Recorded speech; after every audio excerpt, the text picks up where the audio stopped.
All right, I have a co-host for this one. He's been following me all over the house today. So Shadows decided he'd rather have me carry him than walk around the house. He started doing this a lot lately. I'm not sure if an insecurities thing is what it is or what's going on. Anyways, let's take a look at the news that's taken place over the last couple of days. Mikko Koivu is out for the rest of the season. Now, what this does to Minnesota is it leaves them in a position where they lack depth at center. So you can't look at Stahl and what you're going to do with him because you have to keep Stahl now through the deadline.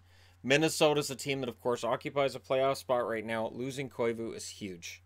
Eriksson Ek has been called up to help. He's not going to mitigate this. He's not going to offset this at all, but he's been called up and put in the unenviable position of trying to help replace some of what's lost with Koivu out of the lineup.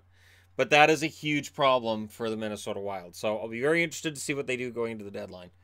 Yuri Laterra's cleared waivers for Philly. Philly hasn't been happy with Laterra for a while. He hasn't been getting ice time. He's been getting scratched.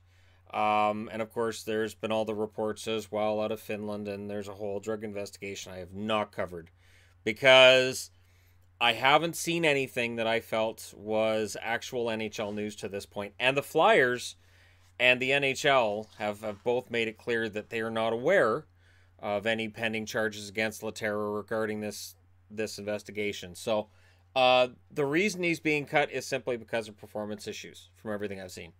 Dustin Byfuglien is back for the Jets tonight. That's good news for Winnipeg fans. And yeah, that really helps their blue line a lot going into the deadline. Now you want down. Of course you do. Of course you do. Demko's on the IR for Vancouver, so that leaves things kind of up in the air and means that Markstrom, who's been playing a lot, is probably going to play even more. Just put that there. All right, that was bugging me, but I had a cat in my arms, so I couldn't do anything about it. Bishop is out with an undisclosed injury because it's that time of year where you think injuries are mysterious at the start of the year. This time of year, they just turn into... So he has an injury. It's physical.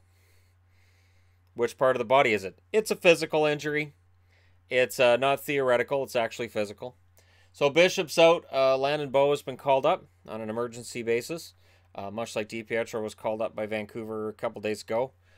It's a plot. I would worry about Yarrow Halak right now as a Bruins fan because two of my three favorite teams have seen their goalies go down. So for Nashville, Kyle Turris is back. So that's good news for the Nashville Predators. We'll see how he is when he comes back, if he has to take some time to get back into the swing of things, or if he right off the bat looks like, well, Kyle Turris.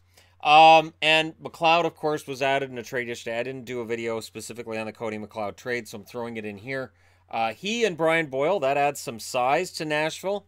And to me, what that says is they're looking ahead and saying, all right, we're probably going to play Winnipeg again. And we want to make sure that we're not going to get physically pushed around. So they add Boyle and McLeod. That'll help. That will definitely help.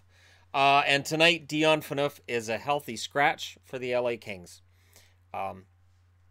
It's noteworthy because Phaneuf is clearly getting close to the end of his career. At the very least, the end of him being a prominent, well-paid player. Meaning, he may very well get bought out and then he gets signed at a league minimum, like ends up in like Luke Shen territory. Something's potentially possible there, but it's kind of been a very slow, but it's been a descent for Dion Phaneuf, and now he's a healthy scratch. So I don't have anything against Phaneuf. I think he takes a lot of flack because of his contract, but they offered it to him. His guilt was that he signed it, which any of the rest of us probably would too. I'm worth how much?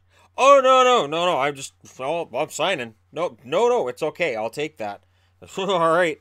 So there you go. News of the day, including a couple of notes from yesterday and just, some minor stuff. I also want to throw my condolences out to the family and friends of Andre Boudria.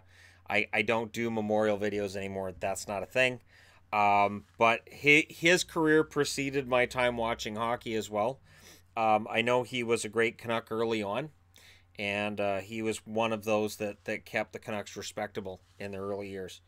I do have an Andre Boudria card, I believe, around somewhere. And yeah, so there you go.